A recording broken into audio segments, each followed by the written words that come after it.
Dad, isn't it time for illegal ham interface? But bro, where's the banjo?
What is going on, everybody? I am that fat guy. I'm here with the cohorts of the Legal Ham the Face. I think we're in episode 74. Let me bring in the bad boys here. Let me bring in Big Bry. What's up? There he is. And my cousin Vinny's here. Hey, good morning, everybody. Now, we are live this week. I apologize for last week. We did a pre-recorded show because that was the only time that we had time for it to actually get it off at 6 o'clock. So I want to thank, first off, right out of the gate, we're going to do a quick little shout out right out of the gate, Vinny, before we do the rundown. Vinny helped me out so much last week getting everything set up. So quick shout out to Vinny. Big Bry, it was fun working from sun up till sundown with you last week, but it was kind of nice not seeing you this weekend until Sunday. And I got to time with you at the football game. Right? Well, I don't think that we're going to be doing that anytime soon after that result. Well, that was your fault. You showed up late. Hey, when I got there, we were in the lead. When I left my other party, we were winning. So, Vinny, you got any shout outs, bud? Yeah, actually. I'd like to shout out my wife who got us these. Oh, yeah. She got us some Stowed whiskey glasses. Yeah, man, these things look pretty cool. So, we don't have any whiskey tonight, unfortunately, so we're going to have to save it for next week. Yes. But, yeah, the way these things look, everything looks amazing. They come with coasters, the whole 9 yards. So, it's a rocks glass with actual rocks. Show them the rocks that he came with. Yeah. So, you throw these rocks in the freezer, they're supposed to stay cold forever. I put them in a plastic. Okay. Yeah. Right so, you now. just dunk them into your drink and just. Oh, yeah. So, thank you, Ava. Yeah. I appreciate it. There's the glass. Reusable. Oh, yeah. Sweet. So, yeah. So, we're going to try those out at some point in time. Maybe we'll get Bry here in Fat Boy Studio and I'll try them out. there you go. Almost did it today. Maybe I next know you week. did. We'll see. Anything else there, my cousin Vinny? Well, my wife for getting it, and then for Cold Stones there, All right. you know, for their awesome product. Did you go? Hold on. Did you go see your point this weekend? Actually, I did. Yeah, Yes. I was there for Halloween weekends. Oh boy, how was it? I heard the crowds are terrible this time of year. Actually, the crowds when we went were awesome. You know, Really? it was quite packed. It was very busy. No, I mean, yeah, as far as waiting a long time for rides. Oh, we really didn't go to really ride the rides. We actually went later on towards the evening time. We got there, and it was about 8:30, sometime around there. They're only open till midnight, and we had a great time. We went all the way back to the back of the park with the scariest parts and stuff. Did the hay maze and stuff. It was a blast. Yeah, we had a great time together. Cool. All right. Big Bry, what about you, brother? Yeah, let me shout out again, I guess, for this makes the third straight week. I'm shouting out the Medina Bees football team because I actually went to the game on Friday. They were honoring my late coach, Tom Fasco, who passed away last year. And so he coached both Medina and Brunswick. So that game now, the rivalry trophy will be the Tom Fasco Gridiron Championship. So it was cool to see them honor him. He had such a huge impact on both programs, and Medina took home the win. So they are now, I believe, 8-0, number 2 team in the state, and hopefully have a good look at an undefeated season with a couple of cupcakes coming up. So it was pretty awesome to be back there and see the energy in that stadium like I've never seen before. And yeah, it was a lot of fun. So they're in a collision course with Eds then. Yeah, I hope so. I mean, I don't want to get too much ahead of myself, but they met in the playoffs last year and beat them. So, right, they got Eds will have some revenge on their mind if they do meet again, but hopefully that won't be till the state championship or regionals or whatever they call it. All right. Anybody else? That's all I got. Oh, and I also got a shout out. I forgot to shout out your wife and the apple butter that I got today. Did you have it? Oh, I should have just licked the jar when I got done with it. It's so good. So good. You knew I had to marry someone that can make a decent apple butter. I mean, that's like high priority on the list. So yeah, that's like a family trait that you guys got to have. That and mushing the apples for cider. All right, Vinny, let's get into the rundown, buddy. All right. Rundown October 12th, 2021, episode 74. We're going to be, we took care of shout outs already. We're going to have my cousin Vinny's word of the day, some trivia time, and whose turn is it this week? It is Bry's turn Bry's this week. Turn. Talk a little about the Gauntlet League. Yeah, first casualty has happened. Yes, very interesting. I can't wait to see who it is. I bet you can. Yeah. We were going to push it off till next week, though, right? Yeah. Okay, we'll just keep continuing. Okay. The Browns, they also they ended up losing against the Chargers, so we'll talk about that, get a recap, and talk about Fat Boy Tuesday coming up. We're gonna do mac and cheese tailgate. Yep. I can't wait to really find out what this is. So I'm going to the Mac for Mutts this weekend. Oh, that's right. And I want to get your boys' take on some mac and cheese before I go, because there's going to be I think there's 5 super mac and cheeses. Mm-hmm. And then there is, I think, 6 regular mac and cheeses that are going to be there to be tried out. And I cannot wait. Awesome. Cool. And then top 3 tonight's going to be our Halloween costumes. Yes, it is. Now, Vinny, you came up with this one last week, and I had to put it on the burner for a little bit because I want to get a little closer to Halloween. And, here in a couple weeks, we'll be having our Halloween special. So, by the way, it's looking glorious. You just got to shave the bottom half. Yeah, I know. I'm going to run into a little bit of a problem. What do you mean a little bit of a problem? When are we doing the show? The 26th. Right. Yeah. Okay. What's the problem? Birthday plans and stuff like that. It's for one day. Yeah, no. I understand. The beard doesn't grow back in one day, though. Right. Yeah, but you can shave off the mustache. Oh yeah. I know. That's just gonna. You go all natural. My wife. You haven't been all natural in what, since you're like 6? She's 5. Really gotten used to the goatee. I mean, I think you came out with that thing, didn't you? Almost. I'm just jealous. I'm just jealous. Sounds like it.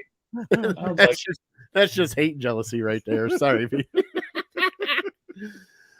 No, he brought up Halloween costumes as like the coolest ones you've ever seen. And there's been a couple sister, her and her husband always do a couple adult couples one. Like they did Kentucky Fried Chicken. I think he was Colonel Sanders and she was a chicken. Nice. Yeah, so they play off of it pretty fun. So we'll get into those. And then that will be it until the end for our show. And I say we get things kicked off. Oh, I forgot about Harold and the APA. Thank you, Vinny. Mm-hmm.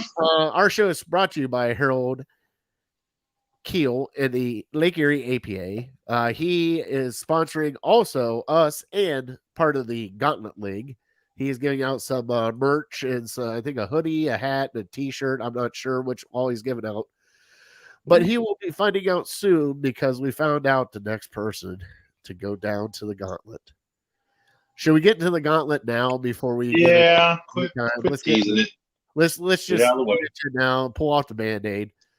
Last week, my cousin Vinny and Papa V squared off in a battle of all battles, and my cousin Vinny lost by a whopping 3 points. 2. It was like 2 and some change. Yeah, 2 and change. Thing is Vinny had 22 points sitting on his bench, but that's okay. He did not know it at the time because one of his guys got hurt. Yeah. Oh, that's rough. So Papa V has advanced in the Gauntlet League with Kareem Hunt as his top scorer and a whole bunch of other Browns. So he will be facing Harold Keel. So Harold had a worse week than Vinny did. Harold lost his star running back, lost his star quarterback, and lost his star, I think, wide receiver all in one fell swoop, and scored a whopping 80 points last week. That's rough. That's rough. And now he's got to claw his way back from the gauntlet. Now, the thing is, though, is the fat guy was almost down there also. I had a very bad week for my wide receivers. And, Baltimore, I hate to say it, pulled me out because Hollywood Brown got me out of that gate. But as of right now, the next gauntlet match is Harold Keel versus Papa V.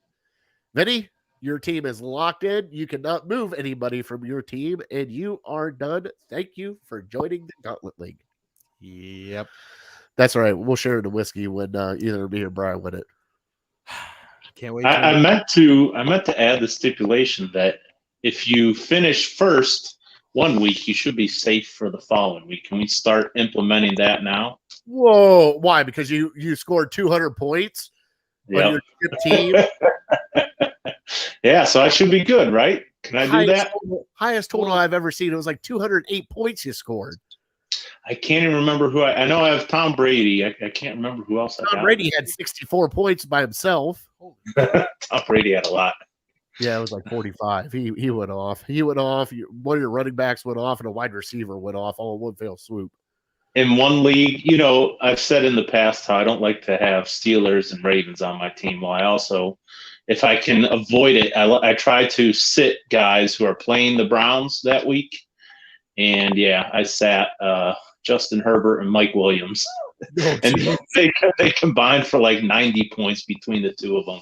So, yeah, that was a shot to the pride, but that's all right. Yeah, that's a shot to the tenders, as my kids would call it. Speaking of, so Bri, my beautiful boys came out with me there at Mulligan's for a little bit, and they were wearing their Baker Mayfield jersey. And I have to say this because I started laughing. So we're sitting there, and I'm getting ready to play pool, and Alexander comes up to me and goes, "Dad, I can't sit over there." I'm like, "Why?" He goes, "Because of my jersey." I'm like, "Go sit by your brother. It's completely fine." He goes, "No, people will think I'm Baker Mayfield's son." I was like, "Buddy, you don't even have to worry about that," because he was worried that he wearing the jersey, people would think that. And I'm sitting there, I'm like, "Buddy, you don't have to worry about that. Get up there and sit down. Look at all these other people here wearing jerseys." I'm like, "You're fine." He goes, "Are you sure?" I'm like, "I'm positive." So that was a great time for me on Sunday because all I could do was just giggle after that. I'm like, he thought he was going to. So, all right, let's get into it. Let's get into my cousin Vinny's word of the day. Oh, we ain't got to turn up for that still. Did you turn up the volume? Yep. All set and ready to go. All right. Ready? Yep. Here's the word of the day. Extricate. Oh boy. Extricate. Yes. Is it extra cake? Extricate. Sounded like cake. Yes. Bet you wish it was. I kind of do. I'm not gonna lie. I kind of do wish it was extra cake. Yes. It's close. All right. Well, Brian, you got any other questions for that one? No, that's good. I'm with you. I wish it was extra cake too. It's a verb. Okay. I'm going to use it. Oh, yeah, that helps. Sure. Yeah. Can you say it in a sentence? What's the word of origin? Doesn't tell. Yeah, that's what I thought. All right, Brian, let's get into our trivia, bud.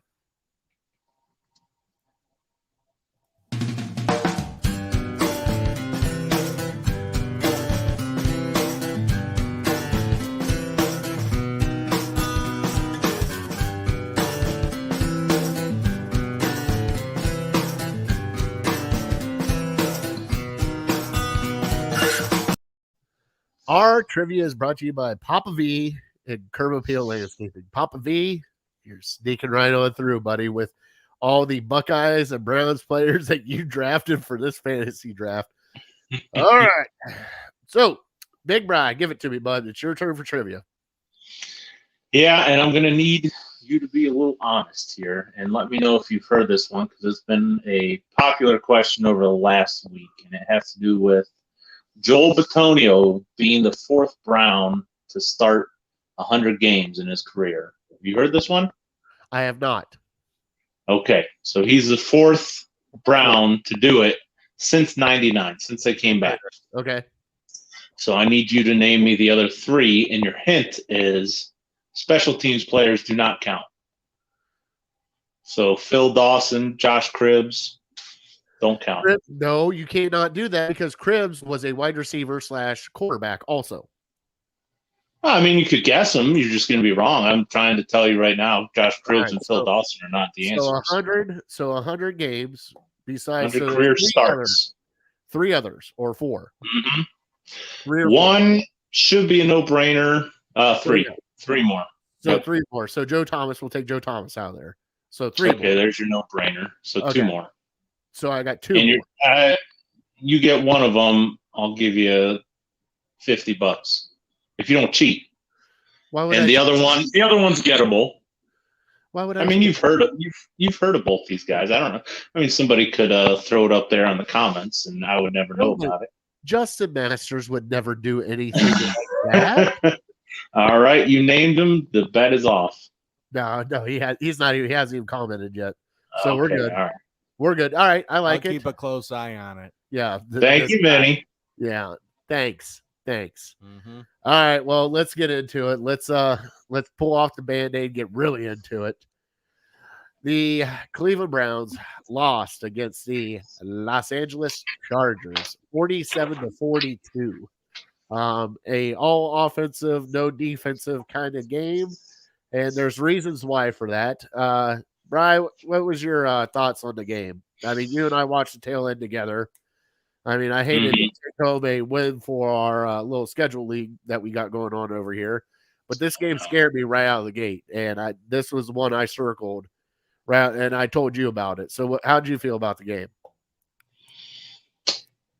I mean, the way it ended, you have to be a little disgusted, just based on, we had our opportunities.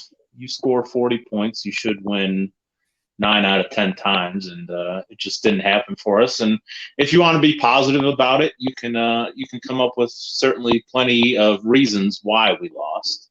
But there's other underlying factors that might cause you some concern going forward. I mean, it was a game full of mixed emotions. I mean, there were some great performances, individual performances on the Browns, and then there were some as a team that just leave you scratching your head. I mean, those 2 blown coverages, we basically handed them a touchdown. And, not being on the team, not being in that locker room, we can kind of figure it's broken coverage, but we don't know exactly whose fault it was. And, is that something that's fixable? Is that something that will get better with time? We just don't know. So, yeah, it was tough to watch. It was fun to watch. Don't get me wrong. If we won, we'd be talking about how great a game it was. But it goes back to that Ravens game. I'm not happy just competing with these good teams, these teams that we're going to have to beat in the playoffs. I'm not happy just, hey, that was a fun game to watch, 47-42, back and forth like crazy. That was a lot of fun. No, I mean, we should be winning these games, and somewhat concerning that we're not. We can point to a lot of different factors on things they need to do better, but we'll get into that. So what are you thinking? Well, I mean, the gradual steps that the Browns have taken. I mean, we went from Brian, we went from complete dog shit to where we're at now. And we've had to take steps to get there. I mean, we've had to find the right pieces. We've had to win and learn how to win. We've had to learn how to play great. We still haven't played great together as a team. I'm waiting to see both offense and defense together as a team play great together, because I think this team is almost unstoppable if that happens. But I also got to be realistic here. You went up against a very good Chargers team with Herbert, who is a very good quarterback. Also, with the weapons that they had, your defense got demolished this game. I mean, Denzel Ward out. AJ Green was covering people by himself. MJ Stewart ended up going out. I mean, you had injuries all over the defensive side that just kind of, and then you lost both of your tackles. I mean, Jed was already out. I take it Ashley's home, because there goes Little. You saw the flash. She don't. But you got to factor in. Then they lost Conklin, so you got 2 brand new tackles in there at that point in time, and it's just like crazy. But the thing that irks me is, we are built as a running team, and at the time that they needed to do it, it just seemed like they forgot whatever it was. They forgot, and I mean, Chubb was averaging like 8 yards a carry. I think Hunt was 6 yards a carry, or almost to it, 5 something. I'm like, just run it 3 times and be done with it. I don't understand. And I understand they're stacking the box and everything else like that. Right. But at that point in time, that's when your play action comes out, because Njoku had a huge game. I mean, he had 7 catches for 134 yards or some crap like that. 49. So, I mean, you had your moments, but I think where this team's next step is going to be is actually closing out these games. Now, they did it against Minnesota. Now, granted, that was just a slugfest of defensive proportions, and the offense wasn't there. But at some point in time, you're going to have to put this on top of your shoulders and finish out a game like this. You didn't do it against Baltimore. You didn't do it against the Chargers. That's the next step that the Browns have to take, is they have to close out one of these games for us to start believing that they're that legit. Because if they can't, then they're not Super Bowl bound. I'm just being honest. Because if you can't close out that game, being up what you were up, no matter how bad your defense was, you got to close out that game. You scored 42 points, had 500 yards. You had no turnovers. You shouldn't have lost that game. That's all there is to it. Yeah, you said what kind of perked my ears was you were saying how we have had to learn how to win. And I think we are still learning how to win. I don't think we are there yet. I think, like you said, we still need to take that next step. And bring up Minnesota last week. It was a good win, don't get me wrong, but Minnesota's not near the top of the league. And so we have to put away these top teams. I mean, the Chargers have skyrocketed from a decent team to now they're looked at as maybe potentially a top 5 team, and that's because of their quarterback, and their quarterback play has been off the charts in just his second year. So we have to learn how to beat these elite quarterbacks. Where Stefanski and Baker are 0-5 over the last 2 years to Lamar Jackson, Justin Herbert, and Pat Mahomes. We haven't beat any of them. And so those are the teams you're going to have to beat in the playoffs. Most likely you're going to have to beat at least 2 of them to get to the Super Bowl. And unless you win your division and you go on a crazy run, you're probably going to have to do at least one of those on the road. So, yeah, it scares me that that we've had these opportunities to close these teams out. The ball's in our hands, the game is in our control, and we can't do it. And that would be concerning enough, but the fact that we don't even come close to doing it. We don't even come close to closing them out. It's not like we drive the ball down to the 10-yard line and we just peter out. We're not getting like past the 50 in some of these games. And I think that 3rd and 10 that we saw, that was maybe the first blemish on Stefanski's record. I don't know what he was thinking. It was kind of a scratch your head moment. And yeah, he had a couple moments in this game where I think, we saw that he wasn't perfect, and hopefully he learns from it. But yeah, it gets you a little concerned. It's not the end of the world, but until they prove to you they can do it, you're always going to have questions like, well, we played a great game, but push comes to shove in the big moments, we're going to crumble. And we've kind of done that lately against the good teams. Well, we have Chris Harmon chiming in, and if you want to see him at Harmon Pallets in West Lafayette, Ohio, they have a whole bunch of good stuff down there. Plus, also, shout out to you, big guy. It's your birthday today. Happy birthday, Chris. He said it really sucks to lose to the refs.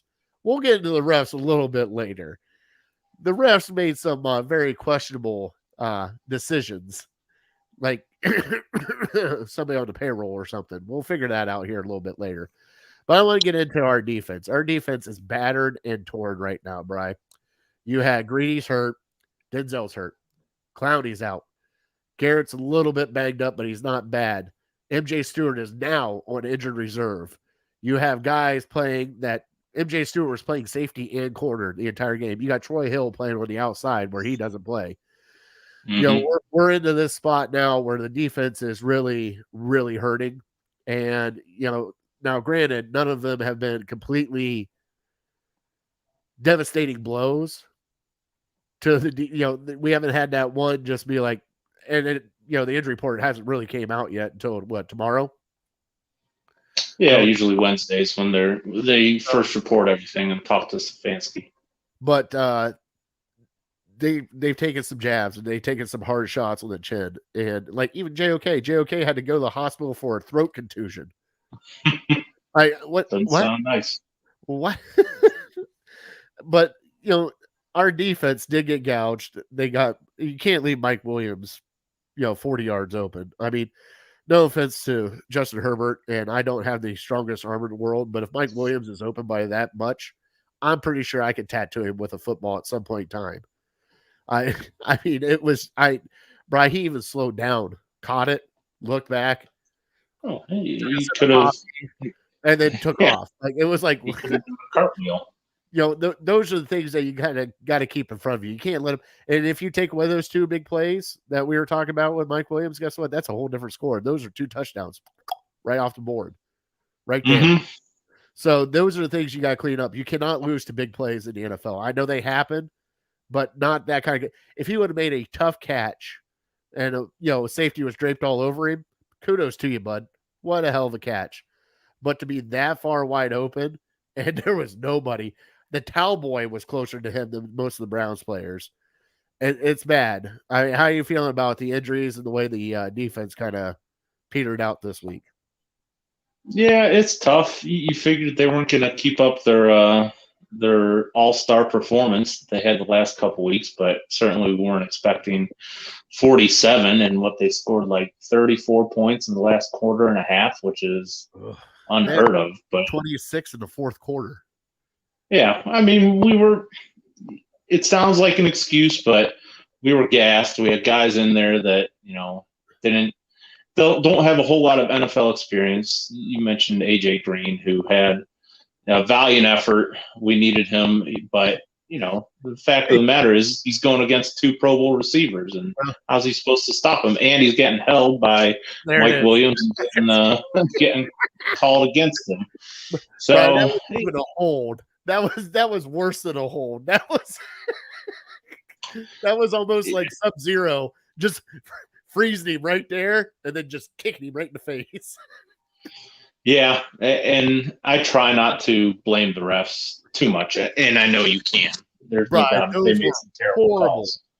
They made some terrible calls, but we had our chances, and I understand we had a lot going against us, but yeah, you just have to deal with those. Every team at some point, unless you're like an all-star MVP basketball player, you get calls that go against you. So you just have to deal with it and keep pushing on. And, you can blame them. Certainly they had a factor in us losing, but everybody's we still could have won. Yeah. I put out on the other show, I'm not even going to admit, I put out, who's to blame. Something, nobody's really to blame. It was a lot of things. It wasn't just one thing that happened, and that was my fault. I mean, I looked at it, and at the point in time when I put it out, I looked at it totally different than what I do now, because it is a series of events throughout that fourth quarter that changed certain aspects of the game, which you and I will get into here in a second. But I want to bring up, we're done with the defense now. I don't want to beat on them too much. I mean, they're really hurting. Hopefully, you tip your cap. You tip your cap to Justin Herbert. He's a heck of a quarterback, and we'll meet him again. We'll see him again, and it seemed like the Chargers got all the breaks. They're picking up all their fourth downs. That's not going to happen in the future. So I'm not too super concerned with the defense. I hope we can get back to full strength. I don't know if it's going to happen, but it was all of our preseason concerns come to fruition with Clowney and with Ward. Their MO is they get banged up, they miss time, and that's what happened this game. So I think if we had both those guys, it's a different game. All right, let's switch it over to the offense now. Brian, you and I both talked about it. We still got questions about Baker. I mean, he had one hell of a performance. All right. He threw for over 300 yards, had 2 touchdowns. Did he throw the ball deep? Not so much, but Njoku had a great game. Your boy, DPJ. Yeah. Showed up and had a great game. But the things that did happen were a lot of short passes. Now, you really didn't have to do much, because we'll get into Chubb and Hunt here in just a second, because, I mean, they had 230 yards rushing. They pretty much carried the team. They could run whenever they wanted to. There wasn't much where they got stopped. I'm starting to teeter and get a little bit concerned about Baker, because I need to see Baker start making some downfield throws and actually connected on them. And you and I talked about it, that intermediate 10 to 20 to 30 yard to move the ball down the field. I need to see a little bit more than that instead of the 5, 6, 7 yard slants or the cross routes. I need to see him start peppering people a little bit further downfield. How you feel, bud? That's the elephant in the room with Baker. Nobody wants to talk about it, because they can say, "Oh, he completed all these passes," and yeah, it's great. But the good quarterbacks, they take chances downfield, and it's become like a 4-letter word to say, but I'm starting to believe that people kind of before the season were kind of right. So far through the first 5 games, he's a game manager, and that's what he is. That's what is that him, or is that the Browns saying, "Hey, don't lose us this game"? Baker hasn't won us a game yet this year. He has not lost us a couple games, but he hasn't won us a game. Is that Stefanski saying, "You know what? Our running game is good enough. Our defense is good enough. You just can't turn the ball over." And he really hasn't. He hasn't killed us. But think about it. We haven't had any turnovers in 3 games. 3 games. Right. We haven't had because he's been smart. That's why, people were saying, "Man, what's wrong with Baker? Baker's looking terrible against Minnesota."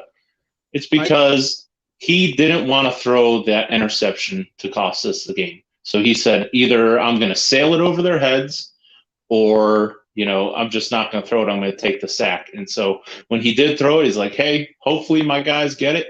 But something's happened with Baker. I don't know are you ready to admit that he's regressed a little bit from the end of last year? Because this isn't the Baker that we saw at the end of last year. I don't know if it's shoulder. Like I said last week, I can't know how much that affects his throws. If it is, then hopefully he gets better and he can do better. But to me, it looks like his confidence is shot, and he's not even trying to throw the ball downfield. I brought it up to you earlier. Zach Jackson mentioned if you take those 3 Hail Marys at the end of the game out of it, where he just heaved it into the end zone, his average throw downfield was only 5 yards. Yeah. So he's not, other than a couple times, he's not even trying to complete the ball downfield, which is, we'll get into it later with OBJ. OBJ's a downfield receiver. If you're not trying to throw the ball downfield, he's not going to get more than 3 targets a game. Yeah. And especially if he drops one of those like he did, you're not going to trust him. So it sucks. You'd like to see some progression from Baker, but that 3rd and 10 call made me think that Stefanski is starting to lose confidence in him too, because why would you run the ball on 3rd and 9 or 3rd and 10 when if you give the ball back to them at that point, you got to figure they're going to go down and score. And so, I mean, it's been a concern for me over the last couple weeks that I pay attention to, like, passing down situations. When the Browns go 5 wide and the defense knows you're going to throw the ball, how does Baker do? And to this point, it's not good. We knew Justin Herbert was going to throw the ball. We still couldn't stop him. So when other teams know we're going to throw the ball, I mean, they would rather us go to that set than hand it to Chubb and Hunt, because Chubb and Hunt right now are looking like 2 of the best running backs in the league. Yes. So let me ask you a question. You said confidence. I mean, is it because he's missed those balls downfield? I mean, he had a swing route to Felton that he overthrew. He overthrew Schwartz. Harrison Bryant throw a couple.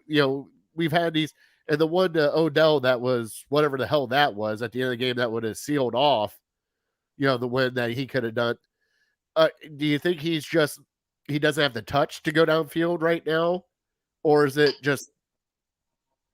I mean, no, I think he's got the arm strength. Oh yeah, absolutely. Everybody doubts his arm strength. The boy can throw the ball. All right, you can stop this whole arm strength all you want to. The boy can get the ball down the field. I've seen him do it. Not an issue.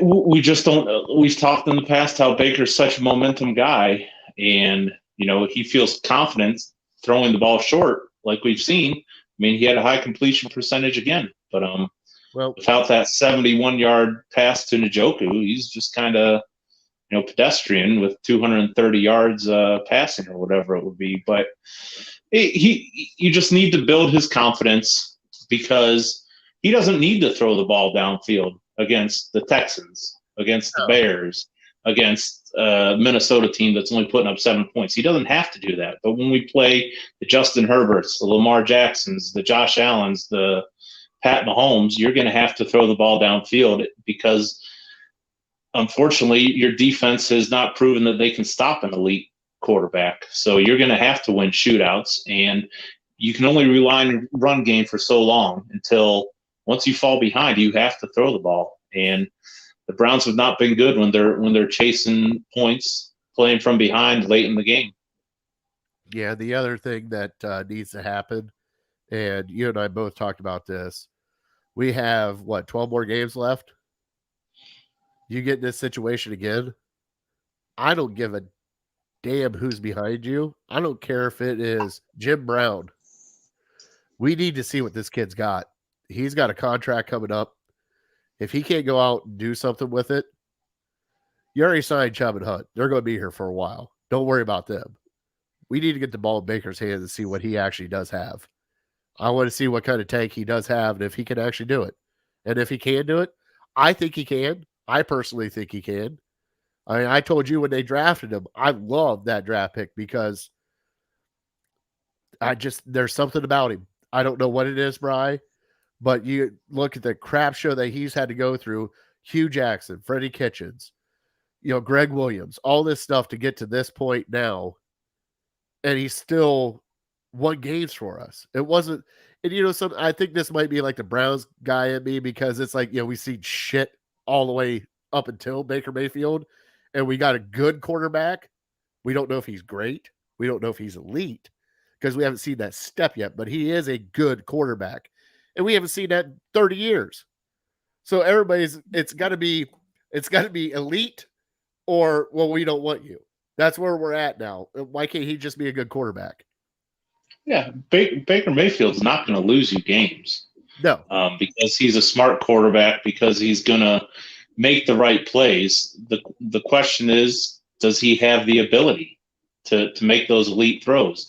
Well, I know it's an old argument, but you can't help but wonder still, it's not like he's getting any taller. Does he have trouble seeing downfield? I don't know. It's a question that a lot of people have. Drew Brees certainly could see downfield. Russell Wilson's one of the best deep ball throwers in the league. What are they doing that he's not? Well, also, he's been under center. a lot. Like I don't see him in shotgun that often unless he's actually throwing the ball. I mean, he's under center a lot when they do their run plays and everything else. So I mean, that's the way it's set up. Drew Brees, Peyton Manning, Drew Brees, all those guys lived in a shotgun. I mean, there was rarely you'd see them get down under center. So it might be a change of offensive style. And you know something, you can do it because Kareem Hunt played in that kind of style. So did Chubb at Georgia. They played that shotgun style where you can still get those to the ball and they still can push it downfield. I mean, it's just not just give them a little 2-yard head start and just really go after people. But let's get into, we've been talking about Chubb and Hunt. They had a fantastic game. I mean, 230 yards between them. Went for fourth and 2, and Hunt got the touchdown there at the end. These are probably the best tandem running backs Cleveland's ever seen. I mean, we've talked about Binder. We've talked about all the old school, but I mean, you have technically right now 2 top 5 running backs on your team. Top 5. Mm-hmm. And it's almost like in this game and in the Baltimore game, which ironically both scores finished 47-42, which I think is like the only time that's ever happened. But it's almost like they're too good because we have the ball. We're driving down to either tie up the game or take the lead, and they're just getting huge chunk yards. And we're trying to burn clock like, hey, it's okay. You just need 5 yards and then another 4 yards and then another 5 yards. But they're busting these long runs for like 20, 30 yards. And it's like, I don't know. I mean, the defense can't stop a nosebleed right now, so I don't want to be giving them the ball back. But you can't tell Chubb and Hunt to not score or not break a long run. That was the other thing I wanted to bring up. I mean, you had 7 minutes left of the game, and they asked Stefanski about, well, why didn't you just run down the clock? Stefanski goes, I tried to. We ran run plays every time, right. And they got 10, 15, 35. What do you want me to do? Tell them not to run and just go 5 yards and fall over? I'm not going to tell my running back. He goes, at that point in time, would you want to score? Yes. He goes, I'm not going to tell my guys not to score. He goes, but you're at that fine line of trying to play that game management there at the end. You're trying to not let them have a lot of time at the end, but also still trying to get yourself in position to where you have to win. So you're doing one of these right there. And with 7 minutes left, I'm like, well, shit, they're just going to milk out this clock, get it all the way down, either kick a field goal or make a touchdown and leave LA 10 seconds, 15 seconds and be done with it. Next thing you know, they scored. It was like, what? That was like a minute off the clock. What the hell just happened? Like they ran the ball and just like, I think the time management there at the end kind of got to him. But I mean, for these 2 running backs, Bri, unreal that we have these 2. And something, they play off each other so well. Like last week, it was all Kareem Hunt. Chubb couldn't do anything. Now it's all Chubb, and Kareem Hunt had like a little sprinkle in there. It was like, pick your poison. And just look what they had to deal with too. Their offensive line was banged up. That's all we heard last year. Why Zeke Elliott suck? Well, his offensive line is banged up. I mean, nobody could succeed if their tackles are gone. Well, we had a rookie, third round rookie playing one side, and we had a guard that shifted out to tackle playing the other side. So, and they still did this. And their quarterback, like we talked in the last segment, their quarterback's not thrown downfield. So the other team's no doubtedly going to be stuffing the box and stopping those short passes. So they're going to be there to stop you. And they still did with it. So shout out to the offensive line, to Bill Callahan, because those guys were ready. And hopefully we don't have to go long without Conklin. And hopefully Wills will be back this week. But it was a blow to see Hubbard done for the year. Yes.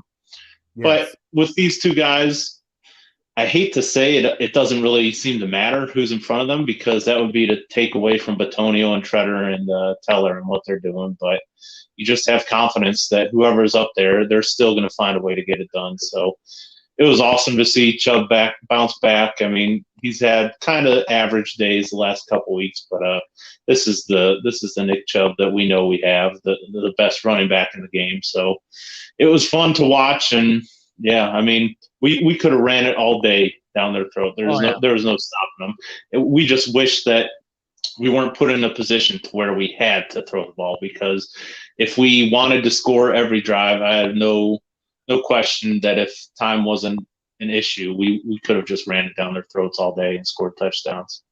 So the one thing I want everybody to look up in a PSA announcement for those that don't think running backs can block. Brian, did you see the chop down block that Chubb had on Bosa? Mm-mm. They kick Chubb out, comes out in the slot, does a chop down block on Bosa, and just levels him. And I mean, Brian, not a little bit levels him. It was so, you got to look up that video. Probably hands down one of the best things I've seen. Bosa's just laying on the ground, and there goes Chubb just running down the field for a pass.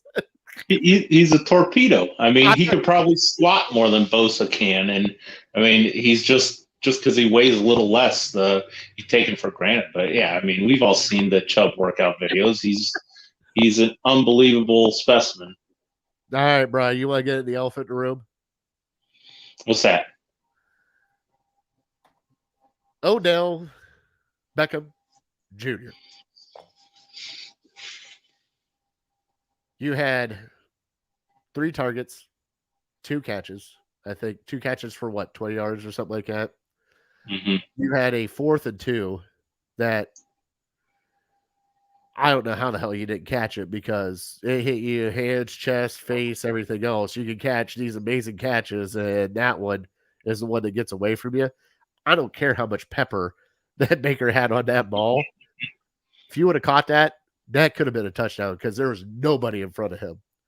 But also, you and I talked about this, Brian. I watched Devonta Adams. I watched Hopkins. I watched Diggs. I watched all these elite receivers. And you know what they all have in common? They get open. And their quarterback finds them. How is it that our quarterback cannot get on the same page with this guy? Is he just not elite anymore? Is that where we're at? Is he just another run or another wide receiver? I think he's somewhere in between. I mean, can he be elite again?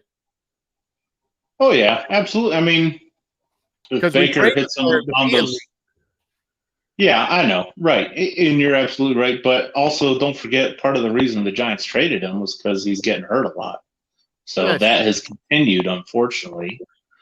And it was his 3rd game back. So I mean, I'm not saying he's an outlier. But that? I'm not going to like rush him out of here. I'm just like, I'm seeing all these other star wide receivers doing whatever they want to do. And I'm like, how the hell is this not happening with us right now? You came back, and I see Devonta Adams just in traffic, no matter what happened, just catch a ball and just go. Like, what is going on? How can you not get open? I know you're a good route runner. I've seen you get open.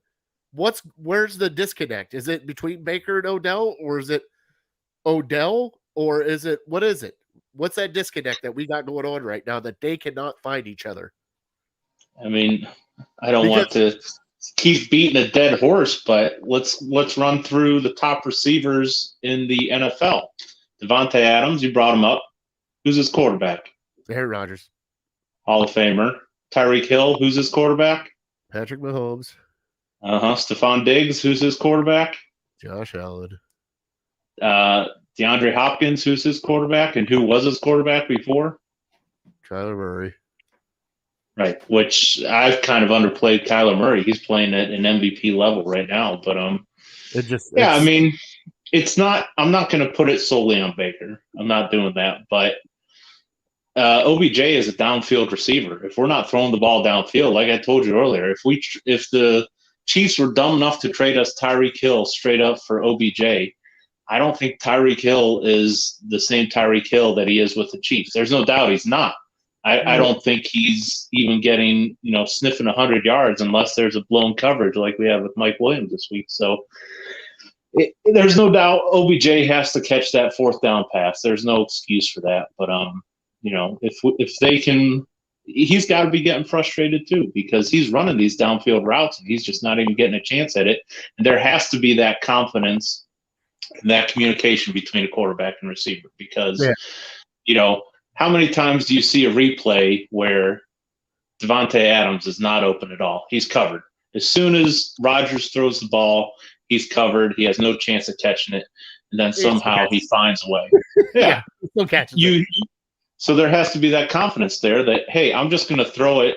And, whether it's Baker being worried that he's going to get picked off or what, but, you throw it when it leaves your hands, it looks like it should be an interception, but these great receivers turn it into a 20-yard gain or something like that. So if you're not willing to take that risk and trust your receiver, you're not going to connect with them very often, because Beckham, Adams, Hill, they're getting double covered all game long.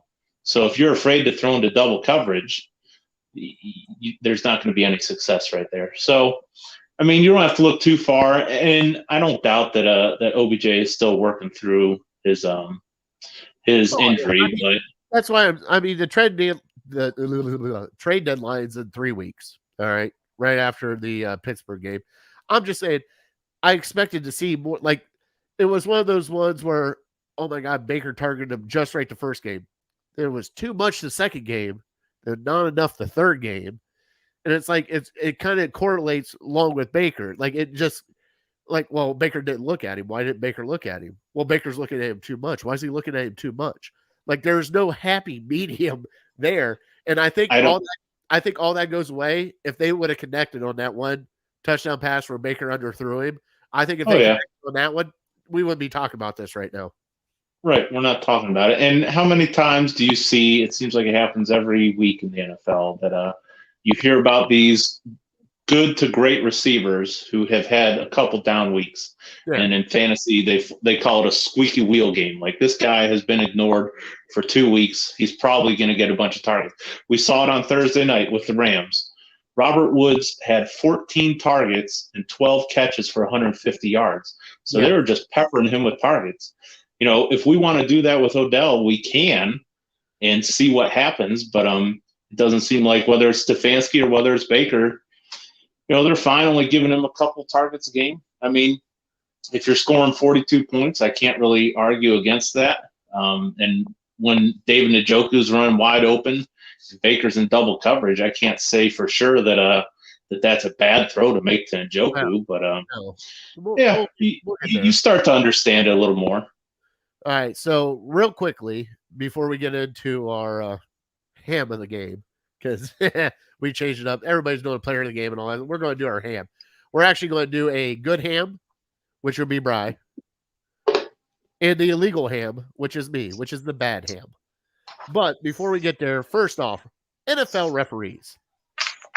When somebody gets tackled and gets called for holding, this is unreal. Like, we've had a blown pass interference call. I watched Myles Garrett get tackled 4 times and there was no holding call. I watched the best one was Tack McKinley. Seriously did get tackled, and I had to laugh at it.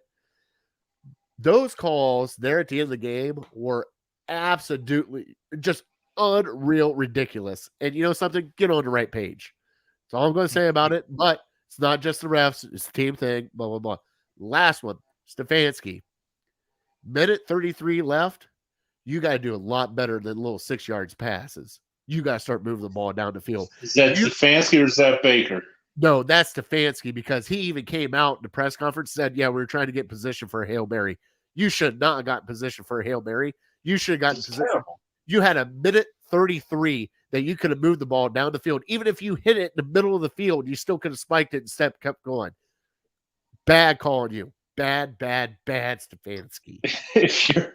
If your plan is to get a miracle, hope for a miracle, yeah, that's awful. That's Hugh Jackson type stuff. So if he truly said that and truly meant that hey, our only goal is to hope we get a Hail Mary. I don't know if he was covering for Baker or not, but those little dump off passes there at the end of the game, it was like, okay, yeah, you're getting your 6 yards. You need 20.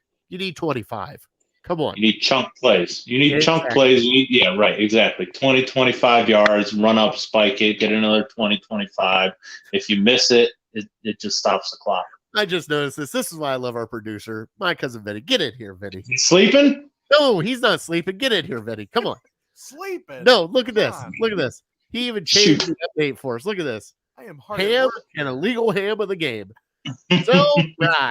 Give me your ham of the game. Give me your best player of the game. Best player. Okay. Well, I don't know. It's between Chubb and Njoku, and Chubb we've just come to expect greatness from him. So I'm going to give it to David Njoku. He's come a long way since we signed Hooper to that large deal, and he said, I just want out of town. And you could argue, and it's not a hard argument to make, that he's our best tight end right now. And this is his last year. Hopefully they can work something out with him. But Baker threw it to him 7 times. He had 7 catches for 149, and he made that one guy miss, and that was the biggest play of the game, maybe of the season. I'm not sure. Well, so he stepped it up huge. We finally got to see an athletic Njoku. That's what we were waiting for. He's catching the ball. Well, he's always been an athletic freak, but he's finally catching the ball. Yeah, he's finally catching the ball and getting the ball downfield. I mean, we don't get that with Hooper or Bryant. So it's kind of nice to see that. I mean, he doesn't block, but when you got our offensive line, you don't need him to block. Yeah. My illegal ham of the game, and this comes out, and I don't want to do it. I know where you're going. Where you're going. I got to do it. Kevin Stefanski is my illegal ham. Oh. You had a chance with the 2 best running backs to run that clock completely down 2 times in this game to get out of there with a win. You decided to do a pass play, then run a 3rd and 10 draw. I don't know where your head's at, but that's some Freddie Kitchen shit right there. And we both seen that. I don't know what that call was. I don't know why. If you were going to do a play action, do it on first down, and then run the ball twice. Those guys were averaging and gouging that defense, and that defense was done. You had your quarterback throw for 300 yards. Those 2 running backs ran for 230 yards. Give them the ball and let them finish out the game, especially that game when they gifted you a missed extra point, a missed 2-point conversion. They gifted you that game. It was right there, right in your hands. And all you had to do was just run the clock out. That's it. That's all you had to do. I thought you were going Jamie Gillen for sure. I'm not going to take that low-hanging fruit. I mean, what's the deal with him? I mean, I don't think he's a terrible punter, but he's shown this year he is not a big moment punter. He lets the moment get to him because there's no way you should drop a punt in the Kansas City game and then, just crap down your leg this game. You also got to factor in that he's not punting like the Miami punters or everybody else punters. He's only getting 1 or 2 punts a game. Okay. With the exception of last game where he had 7, which I almost gave him the game ball last week because he had 7 punts for 300 yards. He almost beat our offense. If we are going to compete in the playoffs and in this league to win the division, you need a big moment punter. You need a big moment kicker. You can't have these guys out there that'll crumble under pressure. I get you.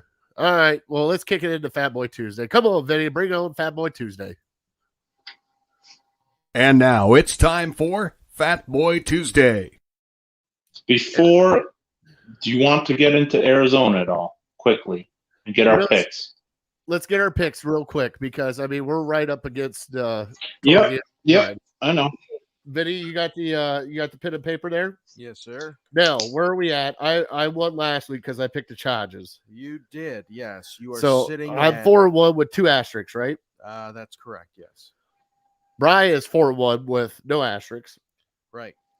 You are 3-2 with an asterisk. Right. Okay. How did we do? Who got closest to who got the asterisk last week, Vinny? I did. No, Fat Man. I did. Oh, you got a 3rd asterisk? What, last against Arizona or LA? No. Yeah, LA. I think I was the closest. What'd you have? Week, yes, Fatty was closest. I was closest. This week, Fatty was closest. Yeah, that's what I meant. This week. Yeah. 55, yeah. Okay. Yeah, I was closest. So it's 3rd asterisk. Yeah, 3rd asterisk. 3. It's not going to come down to that. That's all right. So we are playing the Arizona Cardinals at 4:00 here in Cleveland. Arizona's coming in at 5-0. You know something, Brian? that West Coast to East Coast, sort of. I'm going to go with your brownies. And I'm going to go with a totally different score than what I did before. And I hate doing this. I'm going to go 42 for your Cleveland Browns, 38 for your Arizona Cardinals. That hurts. Oh, boy. Wow. That's a lot of points. Hey, we just saw it's a shootout, and I think if we were doing this on Saturday or Sunday morning, we knew who exactly was playing. It might be different. We might be a little bit better of a guess for us, but more accurate. But I'm with you. I think I don't think Arizona is unbeatable. I think they've played not a super hard schedule. They played Jacksonville, and they've played kind of some mediocre teams other than the Rams. But I'm with you. 36-32 is my score. Browns win by 4, and it came out just before we started that Chandler Jones tested positive for COVID, so he is not going to play. So that's a huge blow for them. J.J. Watt's playing really well for him, but Even Chandler if Jones is a stud. What's that? He still has time to test negative, though, doesn't he? Possibly, but they made it sound like the fact that he tested positive, he probably wasn't going to be able to play this week. If he was a close contact or something, then he might have been able to play. But all right. And with us having a couple of potentially backup tackles, I mean, yeah, that's a big loss for them. So that's a good step in our direction for this week. All right, Vinny. Well, clearly, since I didn't do well in the gauntlet there, Is he going to piggyback our scores again? I have no idea what I'm doing. You should. Should I piggyback? Or go bold and try to tie us up. No. Come on, you got to go bold. Come on. This is a game they could lose. Not bold. What, Arizona winning is not bold? Really? Yeah. I think the Browns are favored by 2.5. You know what's really funny is they got to win out for Vinny to win a bottle of whiskey. Yeah, I know, right? I'm going Cleveland from this point out. He does have to. 2. He did. What, you just go Cleveland? You just go Cleveland every game? It's pretty much been that way.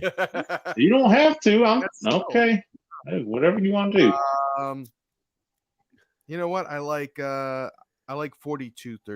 42-36. Cleveland? There we go. Yeah. Cleveland.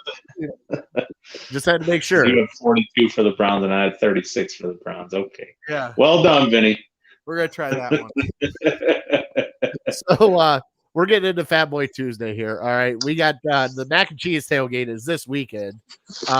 We will be there. Well, I will be there Sunday from I think 9:30 until about 1:30-ish, somewhere around there. We will be doing a live show. I have not figured out the time for it.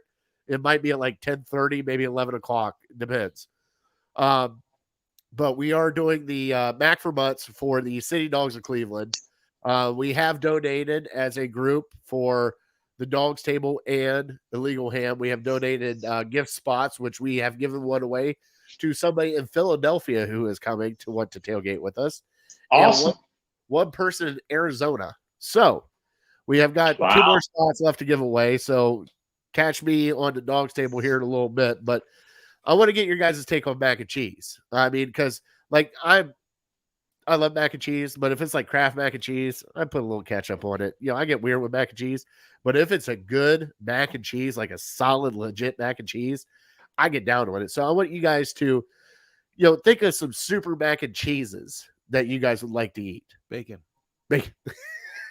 Oh, there you go. I didn't even get it out of my mouth. Here it comes. Here comes the ham. Jesus, Bacon. All right, Bri, we were talking about buffalo. Yeah, that's the go-to answer for anything. Just add bacon to it. Oh. You're good. Yeah, I love the buffalo chicken mac and cheese. Also, like a pulled pork, a barbecue pulled pork mac and cheese with maybe a little coleslaw on it, a little cornbread on the side. I think it's a You're must-have with making that. lasagna out of that, aren't you? Like a No, I mean it's a meal. I mean, if you go to like some of these food trucks, these barbecue food trucks, a lot of them have that. So oh my god, that's just it's so good. But yeah, I'm with you. If I'm just doing straight mac and cheese at home from the box, man, I might add sometimes a little ketchup to it, maybe a little hot sauce. Oh yeah, definitely. Yeah. One of my key go-tos, if we have it, which we don't always have, is crushing up some Cheez-Its, throwing it on top of there. That gives it a little texture. I have not had that one. That's a game changer. No, yeah, you got to try that. Goldfish will do as well. Goldfish will do as well. What about the hot and spicy Cheez-Its? I love those. Those are my favorite ones. That's like crack to me. Like they have a buffalo Cheez-It too, which I had a couple weeks ago. Really? Oh, yeah. I guess it was probably 6 months ago, but yeah, it's very good. Oh. Have you ever had Chick-Fil-A's mac and cheese? Because I saw a commercial for it the other day. I have not, but really Bob good. Evans mac and cheese is legit too. Like, oh yeah, Bob Evans mac and cheese, like the one you put in the microwave for a few minutes and heat up. Mm-hmm. Now the Stouffer's, I love the Stouffer's, but the Velveeta, that's my shells and cheese right there. I don't put anything on that except for a little bit of pepper. I can just eat that all day. But if it's like the Kraft or the generic, the powder kind, I put ketchup on it. My kids look at me like I'm weird. I'm like, I watch you dunk steak and chicken. Stop it. All right. I'm trying to think. I want to say in one of the places I go to here and there, they have mac and cheese wedges. Oh, the deep fried mac and cheese. Yeah, you're talking. They'll deep fry it and so good. Now, do you get marinara with it? Or what do you get with it? Me, no. Oh, you just normal? Yeah. I don't. It comes to ranch. Yeah. Dip it in some ranch. I think that's what they give sometimes. It's good. All right. Well, let's get into our top 3 Halloween costumes. I'm sorry that the Fat Boy Tuesday was so light, but catch us live on Sunday here on Illegal Ham and the Dogs Table and the Big Play Network. So, all right, let's get into top 3 Halloween costumes. All right. So the reason why we brought this up, Vinny brought up we're that close to Halloween. And I'm going to go first. My number 3, we dressed my kids up as Thing 1 and Thing 2 for Halloween. Funny thing is they both did not want to be Thing 1. So I had 2 Thing 2s running around. I don't know. That's what they wanted. I figured they'd be fighting over Thing 1. You always want to be number 1. Nope, they wanted Thing 2. They both wanted Thing 2. I don't know what it was. Must be Johnny Manziel fans. Also, from my kids, we had them dressed up as dinosaurs. And when you come to a special house, when you kids are running up to the door to ring the doorbell, and the guy steps out and goes, "Cool, man, lizards." You know you get good candy at that place. And my number 1, and my dad, I love him so much. We didn't have a lot of money growing up. And he made me I don't even know if the hobo with the train tracks. You got your bandana on. You got your stick with a little bandana on it to catch your. Yeah, I was that one year for Halloween. Funniest thing I have ever seen. I even had an eye patch. I don't even know why I had an eye patch on, like I was a pirate or something. But those are my top costumes that I've loved so far. Oh, honorable mention. We did dress the boys up as Oompa Loompas one year. We got the green hair dye, everything. I loved it. So let's get into your top 3 costumes. My top 3 costumes. One year I went as Frankenstein. I remember that year. And it was awesome. The whole hair, I kind of spiked it up just a little bit there at the end. I actually had like putty and stuff like that I was able to use and kind of square my forehead off just a little bit more and everything. And yeah, painted green, had a suit, the whole 9 yards. It looked really good. And number 2, last year, actually, Ashlyn and I, we kind of dressed up as vampires and stuff together, handed out candy and everything.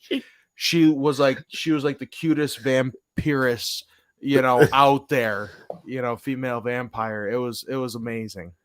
So the last one, I always got pictures floating around on my Facebook page and stuff. Was me as the Joker. Oh yeah, it was good. I not the Heath Ledger Joker. No, the Jack Nicholson. Absolutely. Yeah, he was straight Jack Nicholson Joker. It looked good. Yeah.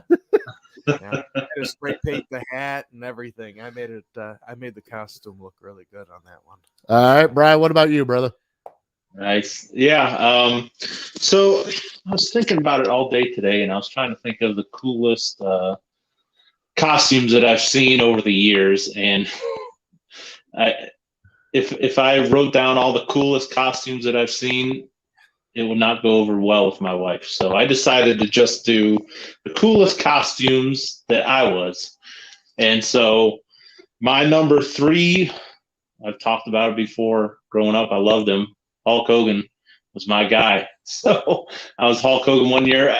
I was supposed to be Champ from Anchorman, but the 3 other guys I was with, nobody wanted to be Brick because they thought they had no chance of getting lucky that night. So nobody wanted to be Brick. So we had to pivot last minute to Hulk Hogan. So that was my number 3. My number 2, one year, probably about 10 years ago, I went as Bernie from Weekend at Bernie's, and Nice. whenever I didn't want to talk to anybody, I just kind of sit in the corner and put my head back and just kind of pretend like I was dead. So that was a fun one. And my number 1 was kind of thrown together last minute.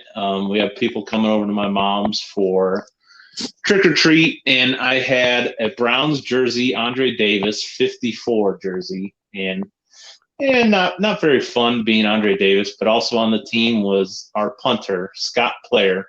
So I taped up the 4. I had a number 5 showing, and I had an old Browns helmet with the 1 bar across it. So I did the Hulk Hogan mustache, I did the 5 jersey, and I did the helmet, and I went as Scott Player. So if you don't know who that is, Google him. And I was more of a chubby Scott Player, so I wasn't quite as fit as he was, but he looks like a cartoon character. So my honorable mention was, if you know who Howard Dean is, Chappelle Show did a skit on Howard Dean. I went as Howard Dean one year, and definitely the most annoying guy that I could have been, because the whole party hated me because I was just going, "Gah! Gah!" like the whole night. So I didn't make many friends that night, but it was hilarious to me. Bri, we have a little bit of controversy here on the show. Okay. So first off, Ed in Columbus has been trying to reach us on Twitter, and I do not know why the Twitter comments are not coming through to us right now. They changed a whole bunch of things around between Periscope and Twitter. So I apologize if we're not getting the comments on Twitter. You can find us on Facebook or YouTube on our YouTube channel. But your wife has chimed in and said, why isn't your number 1 Mickey Mouse a couple years ago? Big Brian. Well, I didn't want it was Mickey, without a doubt it was Mickey Mouse, but it's not funny. It's not nobody's gonna laugh at that. So it was the cutest one without a doubt. Mickey and Minnie we went as. Oh, nice. Well, yeah, couples. I have not done a couples with my wife yet. Oh no? No, I'm gonna have to. Yeah, it wasn't bad. It was great. I had a blast that night. So we rocked it out as Mickey and Minnie. All right, so I had the orange Crocs going that night. Oh, I bet you did. I bet you did. All right, let's get into the Eva wanted to do. Sorry, just Eva wanted to do like Jack and from Nightmare Before Christmas. Oh, okay. I know what you're, yeah. Jack and Sally. I'm like, there's no way I could pass as Jack. I'm too big. No. You're fine. You just got to shave your head. Oh, that might be interesting. Yeah. I don't know. Just like your mustache coming up. By the way, Ashley, I apologize for Brian's mustache already. I don't think she knows yet. Oh, well, now she does. All right. Sorry. Spoiler alert. Let's get into my cousin Vinny's word of the day real quick, which was it extra cake. Yeah. Extra cake. And then I found out she had extra cake. Uh-huh. Mm-hmm. So I'm going to go with chocolate. Half chocolate, half vanilla. I'll let More Brad of go a first on this one. I marble. go first all the time. Brad, go first. Yep, I'm going first. I'll say to remove something. Right. Okay. I would say to erase. I don't care. To remove or erase? Yeah, why not? Okay. So, I mean, We're both siding going to with be the Brad. same. Yeah, I'm going with Brian on this one. I still like extra cake, though. Yes, extra cake does play a lot I better. don't know why we're doing this extra cake. To extricate means to free or remove something or something from an entanglement or difficulty. Can I Gentlemen, be done now? oh yeah, definitely. How many do I have to get to be done with this? I don't know. As long as the show. Now we're keeps going to have going to. on. Hey, now we're going to have to come up with You the. want me to come up with a different game? No. What we're No, going to do? no. Brian, I'm glad that you're coming up with gettable ones rather than making me look like an idiot every week. yeah, he's making me look like an idiot now. So hey, that works out, right? Well, my whole thought behind this word was, I am now free. I am no longer part of the gauntlet. Extricate. Think of all the extra time you're gonna have. All right, so let's get into the trivia. All right, Brian, give me the trivia again. I picked Joe Petonio, Joe Thomas. I got two others. Joe Bitonio, yep, you have two more players with 100 career starts 100 career starts since '99. since 99. And no special teams, right? No special teams. This stinks. Jaquel Jackson. Nope. I'll give you a hint for one of them. I don't think you're ever going to get the other one. One of them was a first-round draft pick by the Browns. That's a hint. I mean, it's not a Manziel or Whedon or Tim not Couch. Tim Couch. Let me go through all of them. Let's see. Offensive side of the ball. Justin Gilbert. Let's keep going. Offensive. David Edwards. Nope. Kellen Winslow. Offensive line. Offensive line. Mitchell Schwartz. Nope, he was a second-round pick. That was the guy that I thought of. I already had Joe Thomas. Yeah, there's one more. Who am I missing? Still plays in the league, I think, for the Niners. Center. What? Center. Alex Mack. There it is. There it is. All right, give me. You all right, give up on the other one? Yeah, I give up on the other one. Orpheus Roy. Do you know who that is? Oh my God, yes. I think that was like 2001, 2002. That many games for us. All right, well, boys, let's get out of here. All right, it's already been an hour and 20 minutes. So you can catch this fat guy live this Sunday at Western Summit at Top Dog Tailgate at some point in time. Just click the notifications, and when we pop up, we pop up. Also, got to give a shout out to our troops and our first responders. Thank you guys so much for what you guys do. It is greatly, greatly appreciated. And my boys here, we couldn't do this without you guys. Vinny, thank you for last week and helping us out. Bri, every week, brother, I appreciate everything you do. We are Legal Ham to the Face. I am that fat guy. He is Big Bri, and he is my cousin Vinny. And we are uncorked, unloaded, and we are out. Thank you for watching. God bless America.